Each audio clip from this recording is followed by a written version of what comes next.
हुकूमत और काफ लीग ने सियासी पेशरफ्त के बाद तरीन ग्रुप को भी साथ मिलाने की कोशिशें शुरू कर दी। परवेज खटक और फवाद चौधरी ने तरीन ग्रुप के ओन चौधरी से मुज़ाकरात किए, अहम वजारतें देने की ऑफर भी कर दी। परवेज इलाही से भी दोबारा ओन चौधरी से रब्ता हुआ। ओन चौधरी कहते हैं तरीन ग्रुप जल्द अपने लाहे अमल का ऐलान करेगा। हुकूमत और काफ लीग मिलकर तरीन ग्रुप को मनाने पर कमर बस्ता।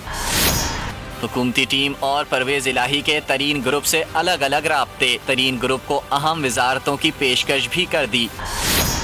जराये के मुताबिक परवेज खटक और फवाद चौधरी का ओन चौधरी से फोन पर राब्ता हुआ। परवेज खटक ने कहा, आपके मुतालबात तस्लीम हो चुके, अब पार्टी इक़दामात की हिमायत करें। तरीन ग्रुप को अहम वजारतें भी दी जाएंगी। चौधरी परवेज इलाही और मुनस इलाही से भी ओन चौधरी का 24 घंटों में दूसरा राब्ता हुआ।